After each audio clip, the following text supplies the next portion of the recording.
பைக்ல வேகமா போனாலும் மெதுவா போனாலும் ஒரே மாதிரி மைலேஜ் கிடைக்குமோ கிடைக்காதோ.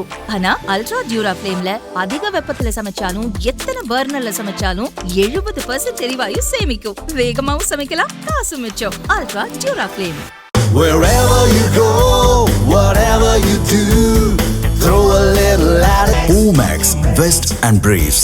மாசாட படமான படங்களை மட்டும்தான் திரும்ப பார்ப்பாங்கன்னு கிடையாது. நல்ல படங்களை கூட ஆடியன்ஸ் திரும்ப பார்ப்பாங்க. நம்மளால எதுவுமே நமக்கு சாத்தியம் இல்லை, யாருமே கை கொடுக்கல, எதுவுமே நடக்கலைன்னா நம்ம ஒரு வால் எடுத்து வீசித்தான் ஆகணும்.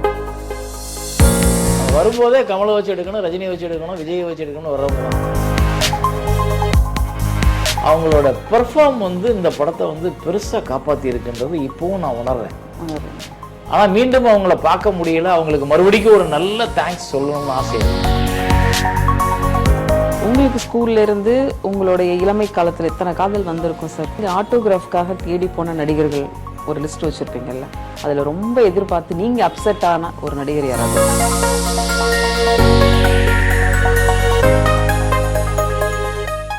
தினமலர் நேயர்கள் அனைவருக்கும் வணக்கம். தமிழ் சினிமாவில் ஒரு மென்மையான படங்கள் எடுக்கக்கூடிய சில இயக்குநர்களில் இப்போ நம்ம சந்திக்க போகிற இயக்குனர் ரொம்ப முக்கியமான ஒரு இடத்துல இருக்காங்க. பாரதி கண்ணம்மா, வெற்றி கொடிக்கட்டு, பாண்டவர் பூமி, சொல்ல மறந்த கதை, தவமாய் தவம் இருந்து, ஆட்டோகிராஃப் அப்படின்னு எண்ணற்ற படங்களை மக்கள் மனசில் எப்போவுமே இடம் பிடிச்ச ஒரு இயக்குனர் சேரன் அவங்க கிட்ட பேச போகிறோம். என்ன புதுசாக இப்போ சேரன் திடீர்னு சமீப காலமாக எல்லா இடங்களையும் பேட்டி கொடுத்துட்ருக்காங்க அப்படின்னா, 21 வருஷம் கழிச்சு ஒரு படம் நம்ம ஞாபகப்படுத்த போகுது அப்படின்னா எவ்வளோ பெரிய ஆச்சரியமாக இருக்கும். வாங்க பேசலாம். வணக்கம் சார். வணக்கம். எப்படி இருக்கீங்க சார்? சூப்பரா, நல்லா இருக்கேன். எடுத்த பல படங்கள் வெற்றி அடைஞ்சிருக்கு, பல படங்கள் மக்கள் மனசுல இன்னமும் நிக்குது.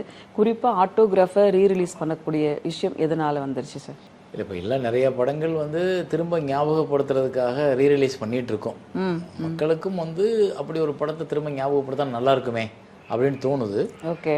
சில படங்கள் பெரிய நடிகர்களோட படங்களா இருக்கு, ஒரு மாஸ் ஆடியன்ஸ் உட்காருவாங்க அப்படின்னு தோணுது.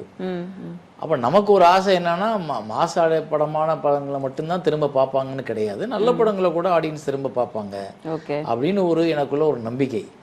சரி, ஆட்டோகிராஃப் எல்லோராலையும் பாராட்டப்பட்ட, எல்லாருக்கும் பிடிச்ச ஒரு படம்.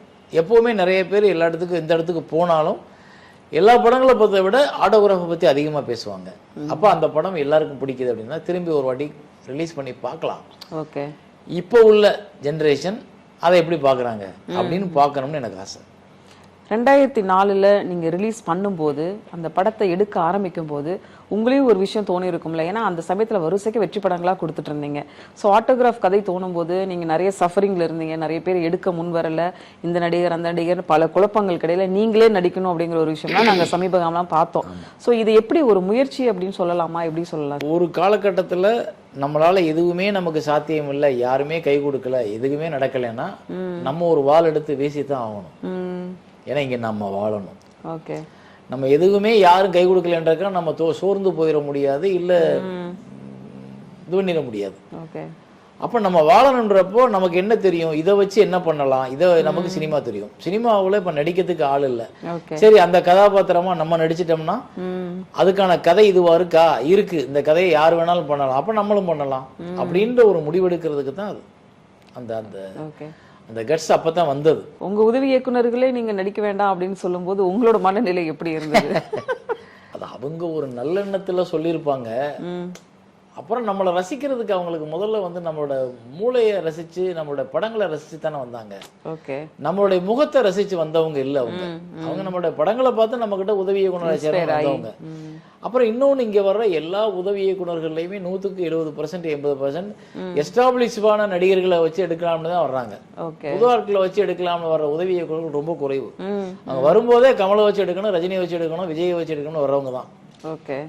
அதுலேருந்து வித்தியாசப்படுற இயக்குனர் தான் சிறந்த இயக்குநர்களாக மாறுறாங்க. சார், நீங்கள் ஆட்டோகிராஃப்காக தேடி போன நடிகர்கள் ஒரு லிஸ்ட் வச்சுருப்பீங்கல்ல, அதில் ரொம்ப எதிர்பார்த்து நீங்கள் அப்செட் ஆன ஒரு நடிகர் யாராவது இருக்காங்களா?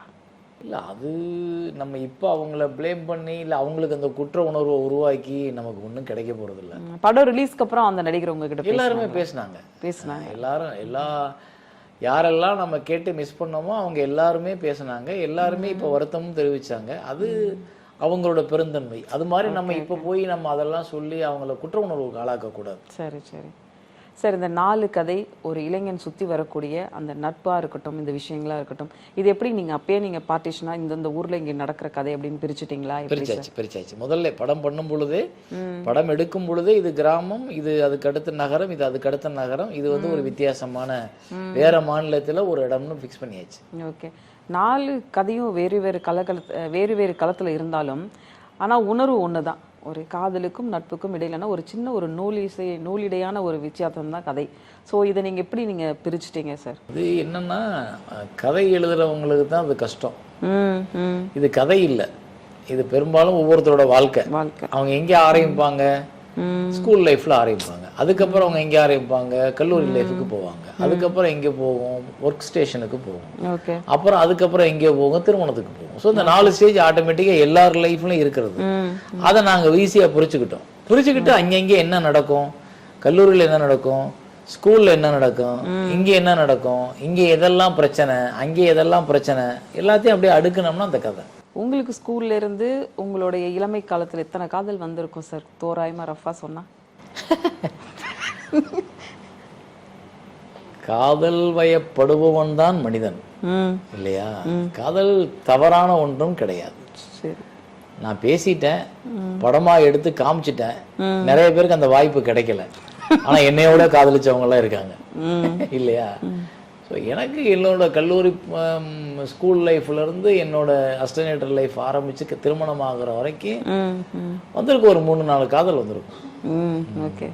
பெரும்பாலும் ஆண் பெண் வந்து கல்யாணம் காதல் அப்படிங்கிறது இல்லாமல் நட்பாக கூட வாழ முடியும் அப்படிங்கிறத ஆட்டோகிராஃபில் நீங்கள் சொல்லியிருந்தீங்க. அந்த படம் பாதிச்சதுக்கப்புறம் நிறைய பேர் வந்து ஒரு பெரிய ஒரு நட்பான ஒரு தோற்றத்தை அவங்களுக்குள்ளரே உண்டாக்கிட்டாங்க. அந்த இளைஞர்களுக்கும் இப்போ 2025 இருக்கிற இளைஞர்களையும் எப்படி பார்க்குறீங்க சார்? அவங்க அப்படியே தான் இருக்காங்க, ஒன்றும் பெரிய வித்தியாசம்லாம் கிடையாது. அவங்க பேசுகிற மொழிகளும் பழகும்போது பயன்படுத்திக்கிற உடை தோற்றம் இதெல்லாம் மாறி இருக்கு, அவ்வளவுதான். யாரும் இந்த கண்ணியம் மாறி போயிடல. இல்ல அவங்களுக்கு ஒரு துணை தேவைப்படுது, ஒரு துணை அப்படின்ற இடத்துல 2-3 துணைகள் வச்சுக்கிறோம், 2-3 காதல் இருக்கு இன்னைக்கு எல்லாருக்கும் ஒரே சமயத்துல. அப்ப அதெல்லாம் சந்தோஷமா தான் இருக்கு. அவங்களுக்கு தேவைப்படுது.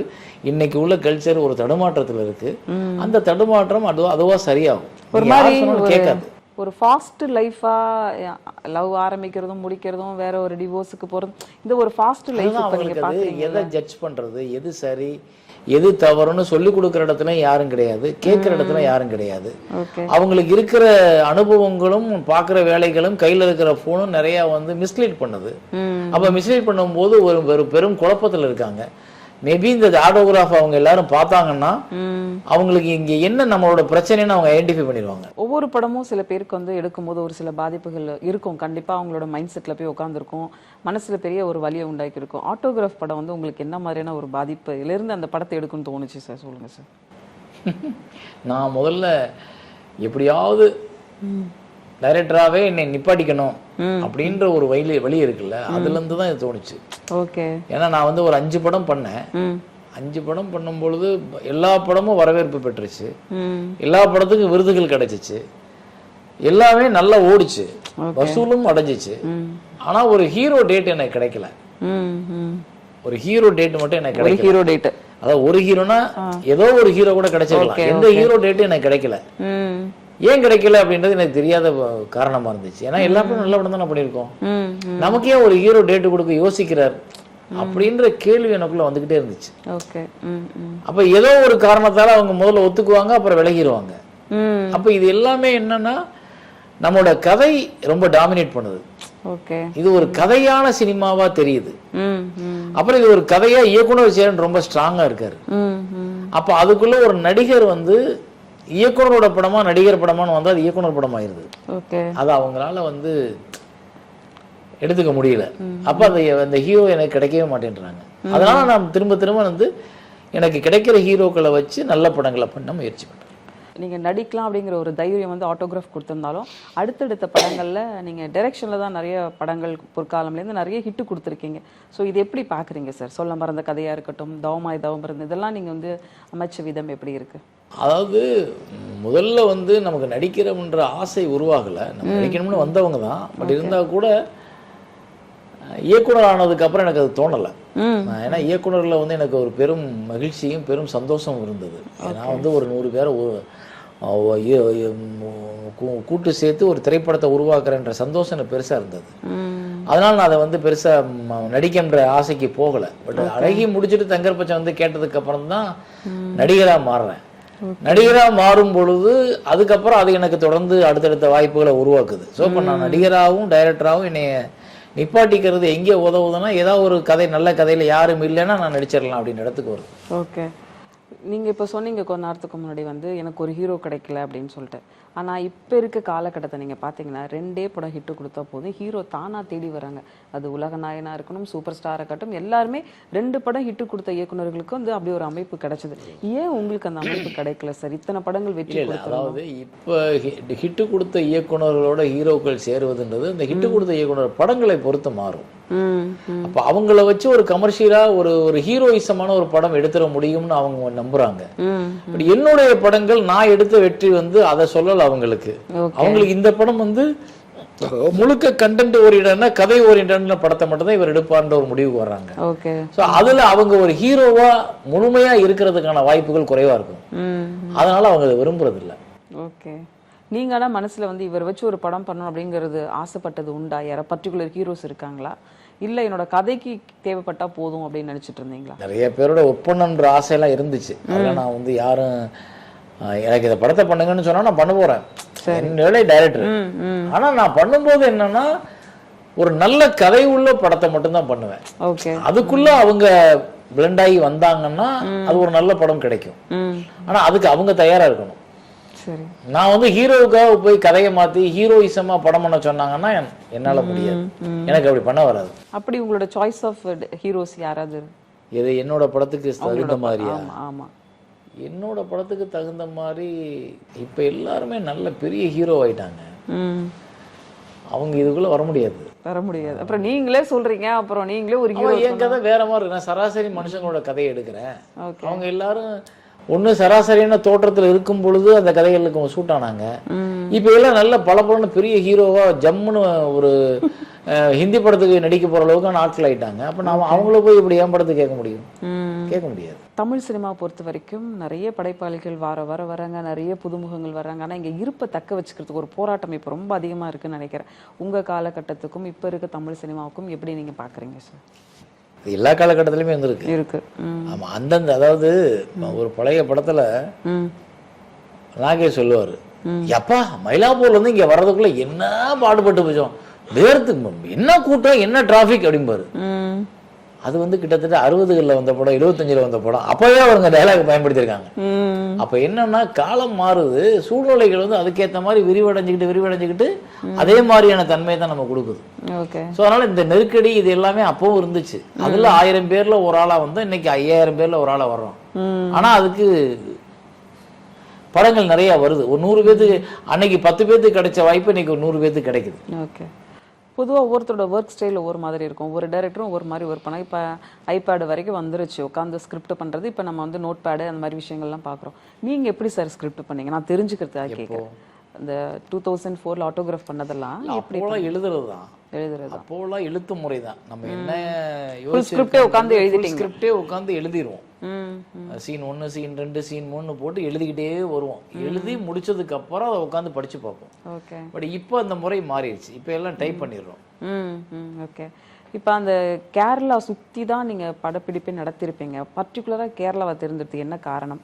கேரளா வந்து ஒரு அழகிய வாழ்வியல் உள்ள ஒரு மாநிலம். இங்க பசுமை அதிகமா இருக்கு, தண்ணி நிறைய இருக்கு. அப்ப என்னன்னா அது போட்டோகிராஃபியா பார்க்கும்போது ஒரு வித்தியாசமான வாழ்வியலை உள்ள படத்தை இடங்களை பதிவு பண்ற பாக்கியம் நமக்கு கிடைக்குது. ஸோ அது நம்ம கதைக்கும் நம்ம இங்க இருக்க தமிழ் மக்களுக்கு அது ஒரு வேற ஒரு அனுபவத்தை கொடுக்குது. அப்ப அப்படி எடுக்கிறோம் நம்ம. அது கேரளான்னு இல்லை, அது மாதிரியான நகரங்கள் நிறைய நம்ம முன்னாடிலாம் இந்த இதை எங்க பாடுதாங்க அப்படின்னு கேட்கற அளவுக்கான லொகேஷன்ஸ் நிறைய வந்திருக்கேன். எவ்வளவு நாள் அந்த லொகேஷன் போய் பார்த்து நீங்க கேமராமேன் போனீங்களா? நானும் கேமராமேன்லாம் போய் பார்த்து தான் எடுத்தோம். ஓகே. இந்த 4 ஹீரோயினும் உங்களோட ஃபர்ஸ்ட் சாய்ஸா இருந்ததா இல்ல வேற ஆப்ஷன் பாத்தீங்களா? லைக் மல்லிகா, கோபிகா, ஆப்ஷனல்ஸ் பார்த்து அதுக்கப்புறம் கிடைச்சவங்க தான் 4 பேரும். ஓகே. இந்த 4 பேர்ல உங்களுக்கு யார் கூட ரொம்ப அதிகமான பழக்கம் நெருக்கம் இருந்துச்சு சார்? கோபிகா, ஸ்னேகா. ஓகே, அவங்க சொன்ன மாதிரி அவங்களோட சோகத்தை நீங்க கண்டுபிடிச்சீங்கன்னு சொன்னாங்களே, அந்த மாதிரியா? அப்படி இல்லை, ஒரு இடத்துல அதுக்காக கிடையாது, பழகுறதுக்கு சோகத்தை கண்டுபிடிச்சாதான் காரணம் கிடையாது. ஒரு புரிதல் இருக்குல்ல, நம்மளை இவங்க புரிஞ்சுக்கிறாங்க, அவங்க நம்மளை புரிஞ்சுக்கிறோன்றது அது ஒண்ணு. ஆனா இப்போ வரைக்கும் திரும்ப ஒரு முறை ஒரு நாள் இந்த ஆட்டோகிராஃப் ஷூட்டிங் எடுத்துடணும் பேசிடணும் அப்படின்னு நினைச்சா அது லத்திகா, கோபிகா. ஏன்னா அவங்கள அதுக்கப்புறம் சந்திக்கவே முடியல. அதுங்க ஆட்டோகிராஃப் முடிச்சதுக்கு அப்புறம் எங்கேயுமே சந்திக்கல. அவங்க அதுக்கப்புறம் திரும்ப ஒரு 4-5 படம் நடிச்சாங்க, அப்புறம் திருமணம் ஆகி போயிட்டாங்க. ஆனா இப்ப பார்க்கும்போது அவங்களோட பெர்ஃபார்ம் வந்து இந்த படத்துக்கு ஒரு பெரிய உயிர். அது இப்ப பார்க்கும்போது இன்னும் அதிகமாகுது. அவங்க வந்து இவ்வளவு நல்ல ஜாப், நல்ல ஒர்க்கை பண்ணி கொடுத்துட்டு போயிருக்காங்க. நல்ல ஒர்க்குனா அப்படியே நல்ல அந்த எல்லா இடங்களும் இம்மி பிசகாத அவ்வளோ அற்புதமான ரியாக்ஷன்ஸ் முதல்ல இருந்து கடைசி வரை. அவங்களோட பெர்ஃபார்ம் வந்து இந்த படத்தை வந்து பெருசா காப்பாத்தி இருக்குன்றது இப்பவும் நான் உணர்றேன். ஆனா மீண்டும் அவங்கள பார்க்க முடியல. அவங்களுக்கு மறுபடியும் ஒரு நல்ல தேங்க்ஸ் சொல்லணும்னு ஆசையா இருக்கு. நல்ல நல்ல ஹக் பண்ணி என்னோட நன்றியை தெரிவிக்கணும். ஏன்னா அவ்வளோ மெனக்கெட்டு இருக்காங்க அந்த படத்துக்கு. அவங்களோட பெயின் அதை ரொம்ப அழகா கடத்தியிருக்காங்க. அது ஒவ்வொரு காட்சியிலையும் அவங்களோட எமோஷன்ஸ் அவங்க பார்க்கறதும் அவங்களோட சின்ன சின்ன சிரிப்பும் அது அவ்வளவு நல்லா இருக்கு. அப்போ அதை வந்து எனக்கு அன்னைக்கு இந்த படம் எடுத்த வேகத்துல கடன் பிரச்சனை, எப்படி ரிலீஸ் பண்ண போறோம், எப்படி பண்ண போறோம், எல்லாத்துலயும் எடிட் பண்ணோம், நிறைய நாள் பார்த்தோம். இது எல்லாத்துலயும் எனக்கு எல்லாத்தையும் பார்த்தா எல்லாரும் தனிப்பட்ட முறையில் அதை பார்க்க முடியல. அதை வந்து அன்னைக்கு புகழ் அப்புறம் படம் நல்லா ஓடணும்னா எல்லாத்தையும் சேர்த்து பார்த்துட்டு போயிட்டோம். ஆனா இப்போ உட்காந்து அந்த படத்தை மறுபடியும் ரீரிலீஸ் பண்றதுக்காக உட்காந்து எடிட் பண்ணும்போது ஒரு பெரிய உயிர் கொடுத்த இந்த பொண்ணு இவ்வளவு நமக்கு இவ்வளவு உயிர் கொடுத்துருக்கேன் அப்படின்னு சொல்லும் பொழுது எனக்கு திரும்ப ஒரு முறை அவங்கள பார்க்கணும்னு தோணுது. இப்போ சில படங்கள் வர்றதுக்கு முன்னாடி வந்து சந்தோஷமான ஒரு மனநிலை இருக்கும், சில படம் ரிலீஸ் ஆகிறது முன்னாடி பதட்டமான மனநிலை இருக்கும். இந்த ஆட்டோகிராஃப் ரிலீஸ்க்கு முதல் நாள் உங்க மனநிலை எப்படி இருந்துச்சு? வாழ்வா சாவான்றதுதான், do or die. இப்பெல்லாம் நிறைய ரிவ்யூஸ் வருது, யூடியூபர்ஸ் இருக்காங்க, எல்லாம் இருக்காங்க. பட் அந்த சமயத்துல அதெல்லாம் கம்மி. அந்த ரிவ்யூஸ் எப்படி பாத்தீங்க? படம் தான் நம்மளை காப்பாற்றணும். எந்த இன்ஃப்ளூயன்ஸும் பண்ணி படத்தை ஓட்ட முடியாது. முதல் நாளே சக்சஸ் பார்ட்டி வைக்க முடியாது, அப்போலாம் அது கிடையாது. அந்த மாதிரி போலியான எதுவுமே அப்ப இல்லை. அப்போ மக்களும் உண்மையிலே படத்தை ரசிச்சு அதை கொண்டாடுனது உண்மையா இருந்தது. இன்னைக்கு வந்து எல்லாமே இந்த இன்னைக்கு உள்ள வெற்றிகளை அனுபவிக்கிறது ரொம்ப கஷ்டமா இருக்கு. ஏன்னா எல்லாம் நம்ம தூண்டி விட்டு நம்மளே செஞ்சு நம்மளே நிறைய பேர் அனுப்பிச்சு நம்மளே நிறைய பேரை படம் பார்த்துட்டு வெளியே வந்தாலும் சூப்பர் படங்கன்னு சொல்ல வச்சு இப்படிலாம் ஓட்ட வேண்டிய இடத்துக்கு வரும்போது அந்த வெற்றியை அனுபவிக்கிறதுக்கு ரொம்ப கஷ்டமா இருக்கு. சார், இதுல கோமகனை நீங்க கொண்டு ஒவ்வொரு பூக்களுமே அழகா அதை கொரியோகிராஃப் பண்ண விதமா இருக்கட்டும், ஸ்னேகா பாடின விதமா இருக்கட்டும், இது எப்படி இந்த ஐடியா உங்களுக்கு வந்துச்சு சார்? அந்த சமயத்தில் நீங்க ஏதாவது ஒரு நிகழ்ச்சி பார்த்தீங்களா? அந்த மாதிரி ஒரு இது தேவைப்பட்டது. மென்டலி பிசிக்கலி சேலஞ்சு ஆன ஒரு ஆள் வந்து தேவைப்பட்டாங்க. ஓகே. ஸோ அப்போ நம்ம நிறைய பேர் தேடும்போது கோமகன் கிடைச்சாரு. ஓகே. ஸோ கோமகன் வந்து ஒரு குழு வச்சிருக்காருன்னு கேள்விப்பட்டேன் நான். அது எல்லாருமே கண் தெரியாதவர்கள், பார்வையற்றவர்கள், அவங்களோட சேர்ந்து ஒரு குழு, ஒரு இசைக்குழு இருக்குன்னு சொல்லும் பொழுது அது எனக்கு சர்ப்ரைஸா இருந்தது. நான் முதல்ல எனக்கு தேவை 2 பேர் தான்.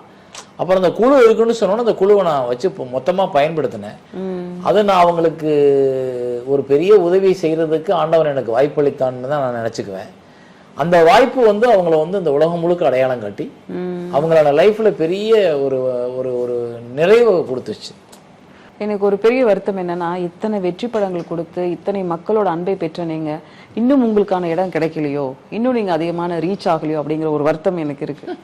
நிஜமா உங்களுக்கு? ஆமா. இன்னும் 21 வருஷம் வச்சு ரிலீஸ் ஆகும். எல்லாரும் நினைக்கிறாங்க, எல்லாரும் இன்டர்வியூ வர்றாங்க, எல்லாரும் கேட்கறாங்க, எல்லாரும் எப்ப படம் ரிலீஸ்ன்றாங்க, வெயிட் பண்ணிட்டு இருக்கோம்ன்றாங்க. எல்லாரும் யாரு சொன்னா எனக்கு கிடைக்கலன்னு? எனக்கு என்ன அந்த இடம் தமிழ் சினிமாவில் இன்னும் கொஞ்சம் எனக்கு என்ன இடம் அது கொடுக்கணுமோ அது கிடைச்சிருச்சு, அது இருக்கு, அது போதுமானது. அப்ப எனக்கே எல்லாத்தையும் மத்தவங்களுக்கு என்ன கொடுப்பீங்க? வர வர அடுத்தவங்களையும் பாராட்டணும்ல. நீங்க எங்கேயோ கொண்டு போய் உட்கார வச்சு எனக்கு பாராட்டு நடத்தணுமா? அது வேணாம், அது தேவையில்லை. படம் எடுக்கிறோம், அந்த படத்துக்கு நம்மளுக்கு மக்கள் பாராட்டுறாங்க, அவ்வளவுதான வெகுமதி. வேற என்னது? சும்மா எனக்கு இல்ல சிஎம் போஸ்ட் கொடுக்கணுமா? எனக்கு ஏதாவது ஆசை இருக்கு? அப்படி சிஎம் போஸ்ட் தான்ங்கிறது முக்கியம் இல்ல. ஆமா, எல்லாரும் அதுக்கு தானே ஆசைப்படுறோம். எனக்கு மட்டும் ஏன் அந்த ஆசை வரக்கூடாது? நீங்க இவ்வளவு படம் பண்ணதுக்கு ஒரு சிஎம் போஸ்ட் கொடுங்க எனக்கு. சரி, உங்களுக்கு அரசியல் ஆசை இருக்கா சார்? இல்ல. இந்த ஆட்டோகிராஃபில் பார்த்தீங்கன்னா ஒரு பெரிய பெரிய திருப்பங்களோ பெரிய ஆக்ஷன் பிளாக்கோ இல்லை இன்ட்ரோல் பிளாக் மிரட்டுற மாதிரியோ அந்த மாதிரிலாம் இல்லை, ஒரு இயல்பான ஒரு நூலிலை மாதிரி ஒரு அழகான முத்துக்கள் போட்ட மாதிரி ஒரு கதை போக்கு, ஒரு வாழ்வியலை அப்படியே சொல்லக்கூடிய படம். இந்த படத்துல யாராவது சஜஷன் சொல்லிருக்கலாம், சார் இங்க இதை வைக்கலாமா இங்க இதை வைக்கலாமா அப்படின்னு சொல்லிருக்காங்க. ஆனால் டெசிஷன் எடுத்தது நீங்களா தான் இருக்கும். ஸோ கடைசி நிமிஷம் வரைக்கும் இதை சேர்க்கலாம் இதை வைக்கலாம் அப்படிங்கிற ஒரு முழுமையான ஒரு உணர்வு வந்து உங்ககிட்ட மட்டும் தான் இருந்துச்சு. எல்லாரும் எதிர்பார்த்தது என்ன, நீங்க இந்த படத்துல சொல்ல மறந்த கதைன்னு ஏதாவது மிஸ் பண்ணது இருந்துச்சு? ஒன்றும் கிடையாது, நினைச்சது எல்லாமே எல்லாமே வந்துச்சு. நாங்க நினைச்சது மாதிரி தான் வெற்றி கிடைச்சது. பரத்வாஜ் இசை அப்ப அந்த இடத்துல வந்து எப்படி நீங்க சூஸ் பண்ணீங்க அந்த இசையமைப்பாளரை? சரண் சாரோட நிறைய படங்கள் பண்ணி ஹிட் கொடுத்துட்டு இருந்தாரு. அதுக்கு முதல்ல எனக்கு பாண்டவர் பூமி அவர் தான் மியூசிக் டைரக்டர். ஸோ அதனால எனக்கு அந்த பாடல்கள் ரொம்ப ஹிட் ஆனதுனால எனக்கு அப்படியே அதுக்கு பயன்படுத்தினேன். கிட்டத்தட்ட 50 லட்ச ரூபா செலவு பண்ணி இந்த ஆட்டோகிராஃபை ரீ ரிலீஸ்க்கு கொண்டு வந்திருக்கீங்க. என்னெல்லாம் மெருகேற்றிருக்கீங்க, என்னெல்லாம் மாத்திருக்கீங்க சொல்லுங்க சார். இல்லை அதுல வந்து படத்தோட லெங்க் கொஞ்சம் குறைச்சிருக்கேன். ஏன்னா பார்வையாளர்களோட நேரம் அவங்களோட பொறுமை கருதி. ஓகே, எவ்வளவு நேரம் குறைச்சிருக்கேன்? ஒரு 20 நிமிஷம் குறைச்சிருக்கேன். ஓகே, 10 நிமிஷம் 15 நிமிஷம் அப்படி வந்துடும்.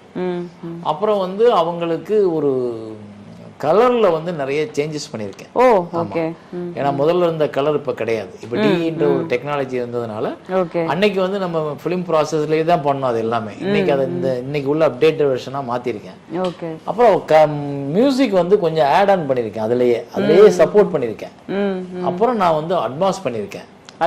அட்மாஸ் சிஸ்டம் அது வந்து கேட்கறதுக்கே கொஞ்சம் கேட்கறதுக்கே ரொம்ப நல்லா இருக்கும்னா அதை பண்ணியிருக்கேன். ஸோ இவ்வளவு மாறும் பொழுது நல்லா இருக்கு பாக்குறதுக்கு. நீ பார்க்கணும். நீங்க எத்தனை தியேட்டர்ல 2004ல ரிலீஸ் பண்ணீங்க, இப்போ எத்தனை தியேட்டர்ல ரிலீஸ் ஆகுது சார்? அதாவது 2004ல ரிலீஸ் ஆகும்போது ஒரு 45 தியேட்டர் தான் ரிலீஸ் ஆகும் பொழுது. 45 தியேட்டர் தான், வெறும் 45 50 அவ்வளவுதான் வந்துச்சு. ஓகே. ஆனா ரிலீஸ் ஆனதுக்கு அப்புறம் அன்னைக்கு தமிழ்நாட்டுல இருந்த எல்லா தியேட்டர்லயும் படம் ஓடிச்சு. Super sir. எல்லா தியேட்டர்லயும் 5 வாரம் கண்டினியூவா. மெட்ராஸ்ல எல்லாம் எல்லா ஊர் தியேட்டர்லயும் 4 தியேட்டர் 5 தியேட்டர் இல்லையா, எல்லா தியேட்டர்லயும் படம் போடுவாங்க. தேவியில எல்லாம் 4 தியேட்டர்லயும் படம் ஓடிச்சு. 4 தியேட்டர்லயும் தேவி, தேவிகலா, தேவி பாட்டேஷ், தேவி பாலா எல்லாத்துலயுமே ஆட்டோகிராஃப் 5 வாரம் கண்டினியூவா. ஸோ அப்படி ஓடிச்சு அந்த படம். அதனால அன்னைக்கு காலகட்டம் வேற, இன்னைக்கு காலகட்டம் வேற. இப்போ இந்த படத்தை ரிலீஸ் பண்றோம், அப்படி எப்படி வருதுன்னு பார்ப்போம். 1000 கோடி 500 கோடி பாக்ஸ் ஆஃபீஸ் கலெக்ஷன்லாம் இப்போ சொல்றாங்க. ஆட்டோகிராஃப் உண்மையா கலெக்ஷன் என்ன சார் ஆச்சு? அன்னைக்கு வந்து கிட்டத்தட்ட ஒரு 18 கோடி ரூபாய் 20 கோடி ரூபாய் கலெக்ட் பண்ணிச்சு. அது வந்து அன்னைக்கு 100 கோடி. இப்போ ஒரு படத்துக்கும் பார்த்து நமக்கு ஒரு பாதிப்பு இருக்குல்ல.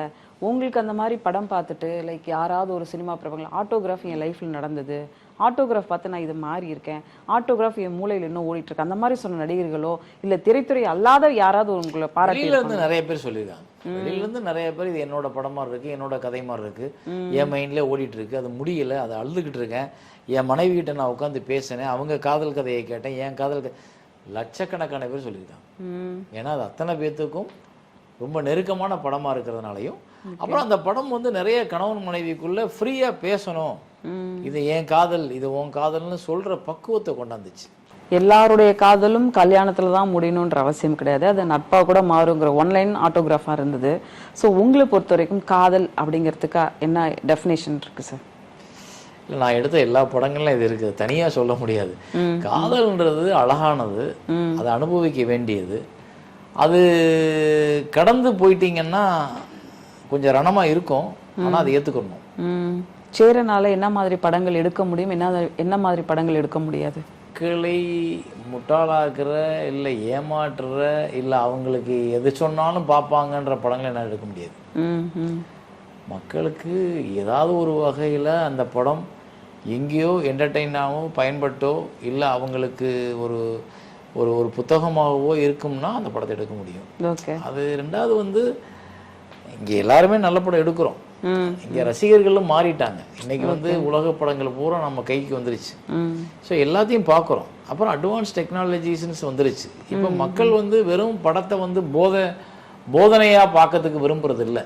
அப்போ அவங்களுக்கு ஏற்ற மாதிரி கொஞ்சம் எல்லாமே வச்சும் கொடுக்கணும். தமிழ் சினிமாவில் ஒரு ட்ரெண்ட் செட்டுன்னு சொல்கிற மாதிரி ஒரு போலீஸ் கதை வந்துச்சுன்னா ஒரு போலீஸ் கதை, இந்த மாதிரி ஒரு சப்ஜெக்ட் ஒரு படம் வந்து ஹிட் ஆச்சுன்னா அதே மாதிரி தொடர கதைகள் இருக்குது. ஆட்டோகிராஃப் பார்த்துட்டு அந்த படம் வந்த பிறகு நிறைய படங்கள் ஆட்டோகிராஃப் சாயல்ல கொஞ்சம் வந்துச்சு. இது எப்படி பார்க்குறீங்க, உங்களுடைய கருத்து என்ன இதை பற்றி? இங்கே ஓடிச்சுனாலே உடனே அது மாதிரி படம் பண்ணணும்னு நிறைய பேர் வருவோம். ஸோ அதை நம்ம தவிர்க்க முடியாதது தான். ஏன்னா எல்லாருக்கும் எங்கேயோ ஒரு இடத்துல தன்னை அடையாளப்படுத்திக்கணும், எங்கேயோ ஒரு இடத்துல நம்ம வந்து சம்பாதிக்கணும், நம்மளோட குழந்தைகள் குடும்பங்களை காப்பாற்றணுன்றப்போ ஒரு சில நேரங்களில் ட்ரெண்ட் செட்டிங்கான படங்களை ஒரு சிலர் உருவாக்குறாங்க. அதை அவங்க சாயல இல்லை அதை மாதிரியாவோ இல்லை வேற ஒரு கதைகளையோ ப்ரொடியூசர்களே கேட்பாங்க. ஆட்டோகிராஃப் மாதிரி ஒரு கதை சொல்லுப்பா அப்படிம்பாங்க.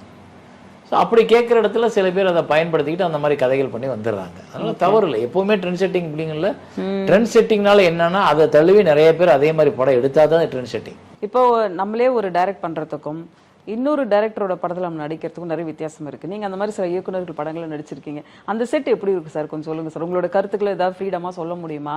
இல்ல அவங்க சொல்றது கேட்டு ஒரு நடிகரை மட்டும் அந்த ஸ்பாட்ல இருப்பீங்களா? சொல்லுங்களேன். இல்லை, என்னைய பொறுத்தவரை டிஃப்ரெண்டான ஒப்பீனியன்ஸ் வரும், வராதுன்னெலாம் சொல்ல முடியாது. அப்புறம் என்ன, நான் ஒரு வேலையை செய்கிறேன், அந்த படம் பெரிய அளவில் வெற்றி பெறணுன்றதான் என்னோட நோக்கமாகவும் இருக்கும். ஓகே.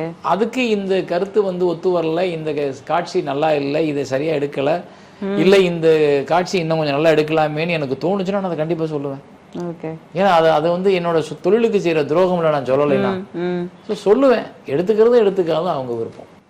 உங்களுடைய படங்கள் நாங்க ரொம்ப எப்பவுமே எதிர்பார்க்கிறோம். இயக்கத்துல ஏன் அப்பப்போ கேப் விட்டுறீங்க? எனக்கு ஆசை, கேப் விட்டு நான் சுற்றுலா போறேன். இன்ப சுற்றுலா அதுதான் ஆள போறேன். சூழலை இங்க அப்படி இருக்கு. படம் இப்ப இன்னைக்கு 2 படம் எடுத்தவங்களே அடுத்த படம் எடுக்க மாட்டாங்களே, அப்பயே எடுக்க மாட்டாங்க. அதனால நிறைய பிரச்சனைகள் இருக்கு. நம்ம உங்களுக்கு தெரியாது இல்லை, நீங்கெல்லாம் இந்த இண்டஸ்ட்ரிக்குள்ள இத்தனை வருஷம் சுத்துறவங்க தானே, உங்களுக்கே தெரியுமே என்ன பிரச்சனைன்னு. பிக் பாஸ் போன சேரன் வந்து நம்ம எல்லாருமே பார்த்தோம். எல்லாரும் வீட்டுக்கும் போனீங்க, எல்லாருக்கும் பெரிய ஆச்சரியமா இருந்தது. நீங்க போனதுக்கு அப்புறம் தான் நிறைய பேருக்கு நம்பிக்கை வந்தது. பிரவீன்காந்த் கூட சொன்னாரு, சேரன் போய் அவர் ஒரு பெரிய அடையாளத்தை உண்டாக்கிட்டு வந்தாரு, ஏன் நான் போகக்கூடாதுன்னு சொல்லி முடிவு பண்ணேன்னு அவரே ஒரு பேட்டியில சொல்லியிருந்தாரு. நான் பார்த்தேன்.